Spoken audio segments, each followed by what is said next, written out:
there's a lot of just random amps that come in that you got to really sit down and take a look at and kind of rely on your skills and know what's going on and read schematics and know what's happening versus just like, oh, this is the same shit I work on every day. Sure.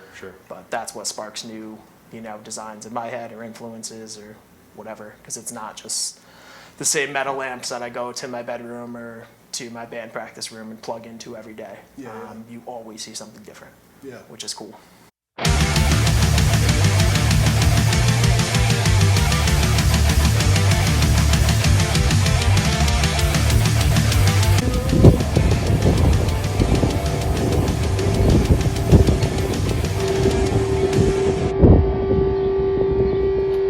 We're here at Nocturnal Amplification, talking to Dan from Nocturnal. This is the coolest sauna going on currently in Holyoke.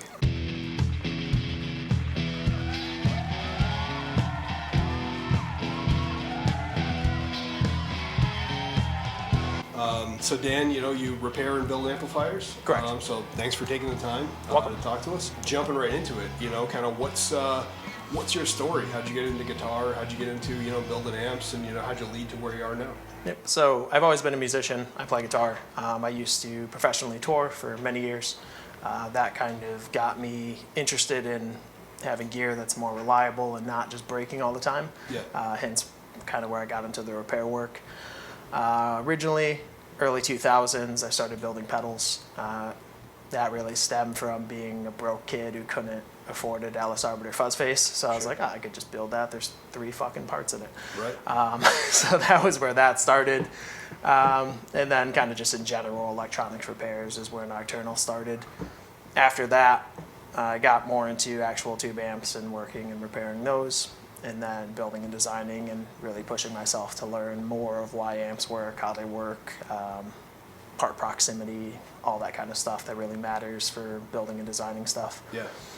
So did you work for anybody else, or are you kind of self-taught with this stuff? Or Yep, completely self-taught for what it is. I've reached out to, some older guys here and there over the years and just kind of chatted with them and things, but the majority of what I've learned is solely based off books and the internet and knowledge of just doing it. Awesome. Obviously for many years, I'm sure I was terrible. I still learn things every single day, so it's really just being here and doing it. So now, Nocturnal, you're repairing amps. What kind of started first for the business? Was it the repair stuff, or was it the design and building, and how'd it come about? Yeah, it was always repair work. For years, I guess I'm kind of known for modifying Marshalls and doing a lot of high gain stuff. But I do work on obviously a lot of vintage gear too. But really, it started with repair work first. That got notably known for what I was doing for super leads and JMPs and things like that. 800s, 5150s. And then from there, that kind of branched into me building and kind of pushing that and learning more about, how to design stuff properly and, not just make fucking clone amps or things like that or kit builds or anything. That was kind of that. So the Marshall stuff that you do, is that really, you kind of modify it for high gain? Do you have any particular stuff that you kind of like to do to those? Yeah, for 800s, JMPs, things like that. You could do Jose clipping mods, you could do depth pots, effects loops, you could do different cathode values to slam them to get more gain out of them.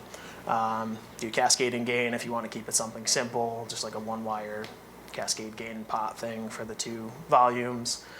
There's a bunch you could do to them. It really just depends how far somebody wants to push it.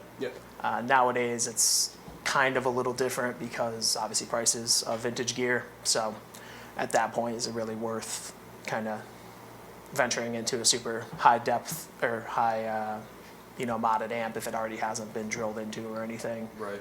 Because you could obviously just purchase one of my amps or purchase another amp that kind of already does that. So, but they still come in every day and still heavily modifying stuff. So. Gotcha. So that kind of is a pretty good segue into you've designed and built an amp. Correct. The Nocturnal Amulet. Yes. Why don't you tell us about how that came about and talk about the amp? Yeah, so Amulet is one chilling out of a shell up there. Around 2017 or so, I started designing it. It started as a 2-channel amp originally, so it had way too many switches on it and way too many things that didn't need to be on it, and they were perfectly fine, but I don't consider them roadworthy, so I removed a lot of it. It's stripped down to a single channel amp, smaller chassis, and just a more unique tone that you can get out of a single channel amp versus having multiple channels and things that just kind of get in the way of the signal path. Sure. The amp itself is all made in Massachusetts. The chassis are 16 gauge steel. They're all laser cut by a company, Tech Fab, over in South Hadley. All of the powder coating and silking is done by a company in Holyoke, West Side. And then all of the shells are made by Countdown Cabinetry. My buddy Jake and Mike make all those. Those are all made in South Hadley as well. So, and we're here in Holyoke, and I build them all at this location. So really in this tight little nook of Western Mass is where they come to life. As far as the amp itself, it's a single channel amp, as I mentioned. Basically, there's 2 gain pots. The gain 1 has LED clipping on it, so it's always going to give a thick saturated tone. Gain 1 is going to be your channel volume, and then a pre-phase inverter master volume. After that, it's just a typical, tone stack, treble middle bass with a presence in the depth pot. The presence and the depth really allow you to dial in the amp for your sonic sound, for your highs and lows, versus just relying solely on, a treble or a bass tone stack. You can even kind of just keep all the EQ at noon and really dial in the presence and the depth to really achieve the tone you're looking for if you want to even make it simpler on yourself.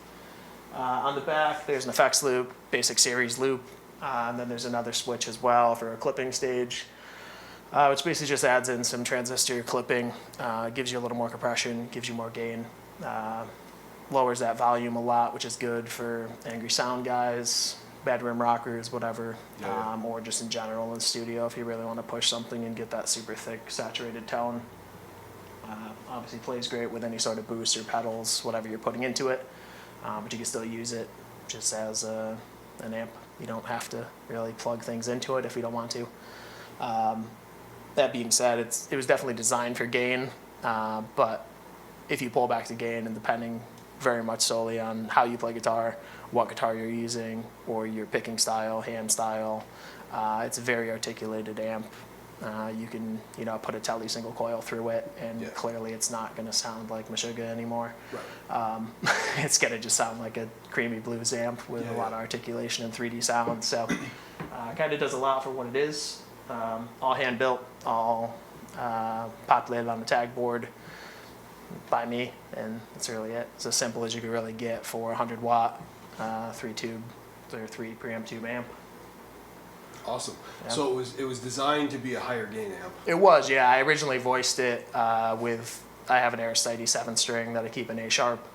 It was originally voiced with that, and just like heavily boosted with a 33 or something like that, to get into that kind of modern metal tone. Because a lot of amps can't do that, generally speaking. You're not going to plug into an 800 and get a super high presency, tight tone. It's just going to sound like flub, or it's just going to be weird, like, I don't know, not boosted at all. It's not really high gain, it's not low gain, it's like in a weird middle realm. Where for this amp, obviously using a pedal on it will help you achieve that tone if you're going for that. But you can kind of get there with a good start without just already stacking, 3 boosts and a bunch of noise gates and all this crazy shit to make it do that. Sure. But that, like I said, being said, in its heart, it's still, kind of a classic amp in a sense, so it can still do really anything depending on what you play. It doesn't have to be a metal amp.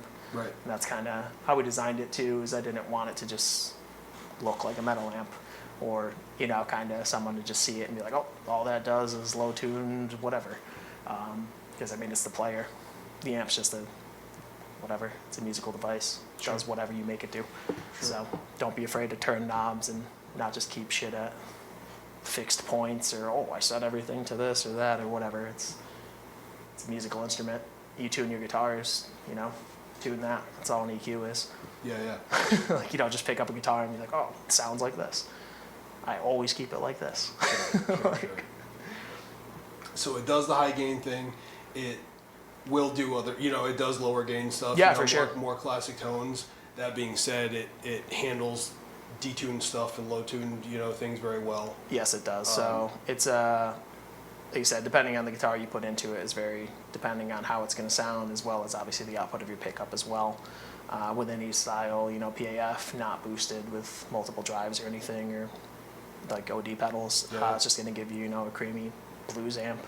Sure. With like a single coil telly, it's going to give you just a nice clean tone. Yeah. With a little bit of breakup. Yep. Obviously put an EMG or a blackout or something into it. And it's going to be a complete different amp as well. So Yeah. it really depends what you're using and how your picking style is, how heavy you pick, all that kind of stuff. Sure. So what you ended up with was something that, very versatile, right? Can do a lot of stuff across the board. Sure. And that's kind of what you were going for when designing it. I Yeah. mean, you voiced it for lower tune stuff, and you voiced it with a detuned, 7-string like you said. But Yep. Yeah, it's I mean, I own a lot of amps. I have worked on a million amps, and that's kind of what it was really truly designed off of, is everything that I've loved over the years. It is original design, Yep. but just in general. Amps that I love over the years, amps that I use and own personally, as well as amps that I've fixed a million times, and I know not to ever do that in Sure. my amp. That's, I guess, the beauty of being a repairman is if I fix something 6 times within a year or more, I would never put that in an amplifier that I would build. Yeah. Because I know it's just going to break, Right. regardless of who's building it. If I'm building it, if the most high-end company in the world is building it, Sure. if there's a troublesome issue in that configuration of the part or the design of the circuit, I'm not putting it in an amp. So Yeah.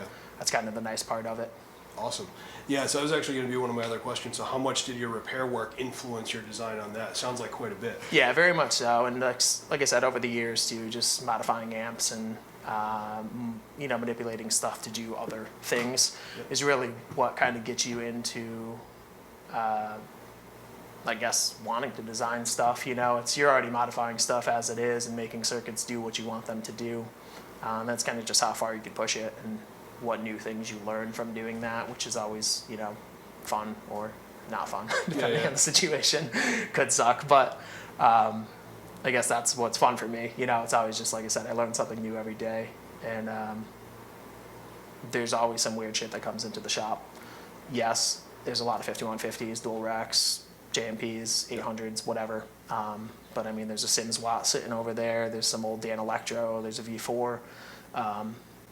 There's a lot of just random amps that come in that you got to really sit down and take a look at and kind of rely on your skills and know what's going on and read schematics and know what's happening versus just like, oh, this is the same shit I work on every day. Sure. But that's what sparks new, designs in my head or influences or whatever, because it's not just the same metal amps that I go to my bedroom or to my band practice room and plug into every day. Yeah. You always see something different, Yeah. which is cool. So what were some of those amps that you own that kind of inspired or influenced some of the sound here? Yeah, I mean, classic JMP, obviously. Yep. Soldano SLO, Diesel VH4, things like that are amps that I own and love, and have cherished and played for years, as well as just a lot of old vintage stuff too. Like obviously old Basemans are great. None of that circuit is that, but it's just like, at least those are the amps that, like, in my mind I love and I want them to exist, but in a, I guess, more bulletproof way. Sure. And that haven't been modded a billion times and kind of something new and unique, but still what you're used to, Yeah. I guess. Cool. I didn't want to, create an amp that you plug into and are just like, what the fuck just happened? Like, what is that sound I'm hearing? What is that tone stack? It's different enough to where it's inspiring, but it's not just some amp that you plug into and you've never heard in your life and you're just confused by it and don't want to use it. Sure. Yeah. Sure. And you've got, people are buying these things, they're out, there's bands that are using them that you can see now. Is that correct? Yeah, for sure. So the final prototype was in like January of 2022. Yep. That was where I stopped working on it and basically moved into getting all the actual parts. So the custom proprietary chassis that are made, the faceplates, head shells, all that stuff. But yeah, those arrived basically like mid-April. So end of really May was when like the first ones really went out. But right now, band Hard Target out of Worcester is using them. Alex and Justin are. 4 Year Strong is using them. Alan Day and Dan O'Connor are using them.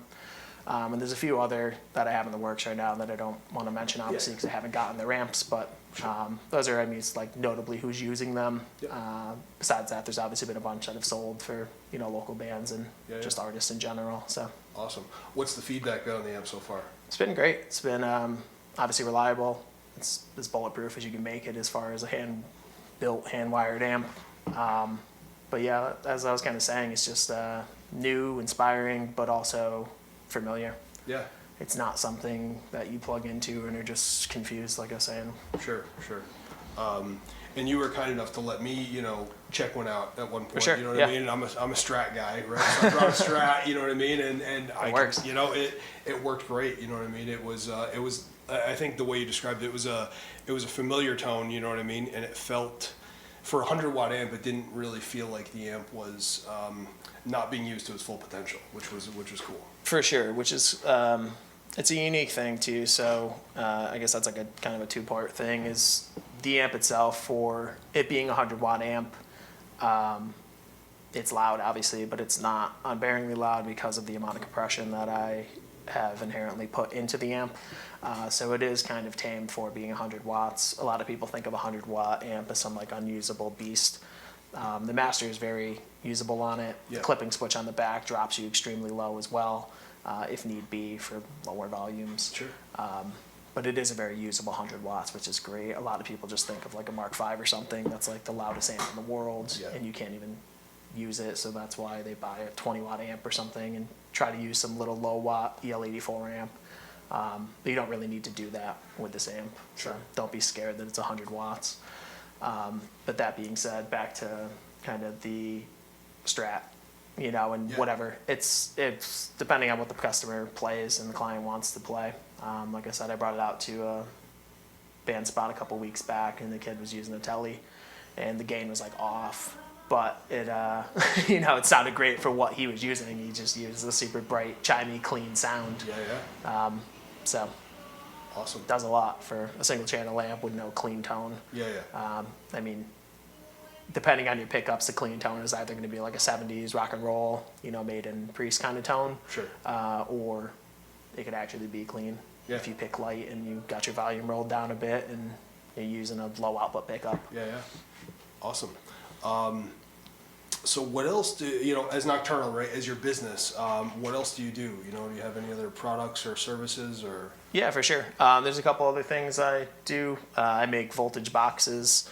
Actually, I have one over here.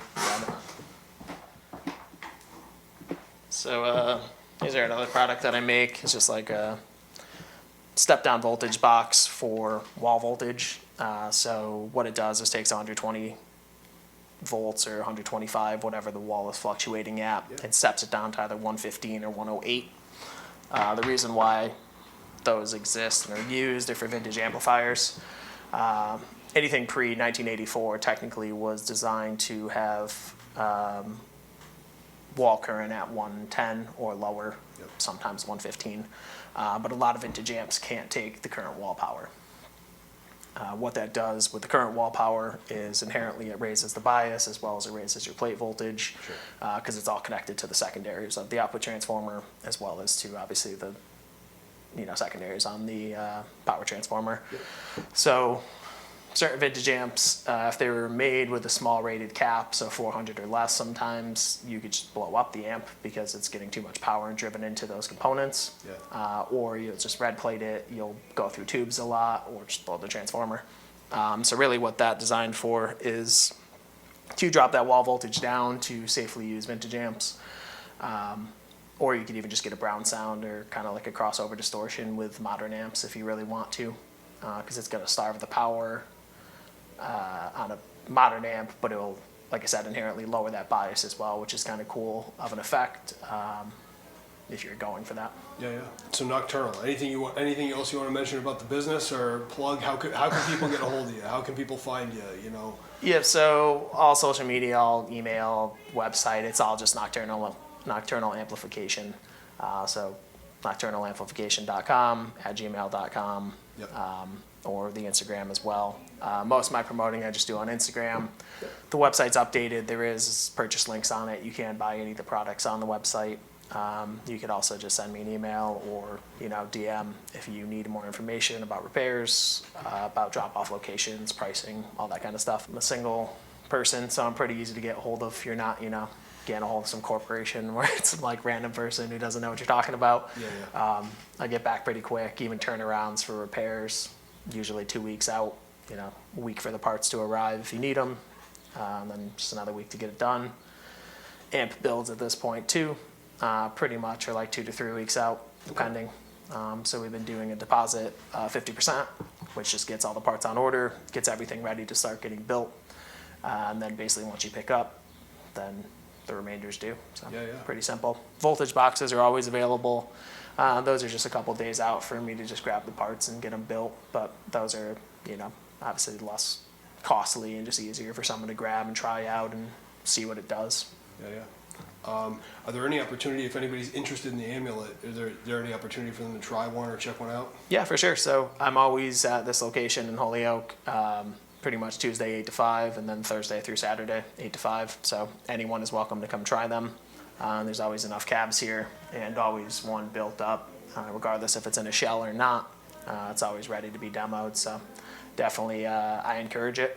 Obviously you can watch a demo all day, you can watch sound clips all day, but until you really get your hands on it and really sit down with one, it's a different amp. What's next for Nocturnal? Next for Nocturnal is getting way more amulets built. I have a few other designs in my head that I would like to make, as well as I want to do a preamp version of amulet for like a rack space kind of thing. So dudes could use it in Europe or wherever if they're touring, and you just plug it into whatever beat amp is backlined. Cool. Which would be cool. And then eventually I'd like to get new cases and everything for the voltage boxes, but they work, so that's kind of whatever. Sure. Make them look fancy. Yeah, they don't look fancy, but they do what they need to do. And with that then, why don't we jump into what we call the speed round portion of the interview? Let's do it. Jumping right in, Explorer or Flying V? Explorer for sure. Classic. There's one over there. We always argue about that one. V's are sick too, don't get me wrong, but Explorers or Star Shapes are great. In general, Marshall or Vox? Marshall for sure. More usable in by yourself or in general in a band thing. I love Voxes. I love the circuit, but if you're playing by yourself, they're terrible. As soon as you plug them in with an actual band, you realize what they do and how beautiful they are. Sure. But yeah. Coffee or tea? Coffee for sure. That's basically all I live off of is coffee and seltzer. Awesome. Master volume, yes or no? Yeah. You just got to know how to use it. Certain amps, obviously, it sounds like trash. It does kill tone. There's no doubt about that. Having a post-phase inverter master volume is obviously much more effective because you're not killing your tone stack. These have a pre-phase inverter master and it works great. It really just depends how you design it, truthfully. But I'm definitely for them. Single pickup guitars, Les Paul Jr. or Esquire? LP Junior for sure. Yeah. And follow on, are you a humbucker guy, P90 guy? Humbuckers. I don't actually own P90s. I've never owned a P90. I have some like low output stuff. I don't really use high output pickups, honestly. I have a guitar with 81s in it, but I always use like super low wound PAF style pickups. I have some from Gemini, dude up in New York. He builds awesome stuff. Some Lawlers.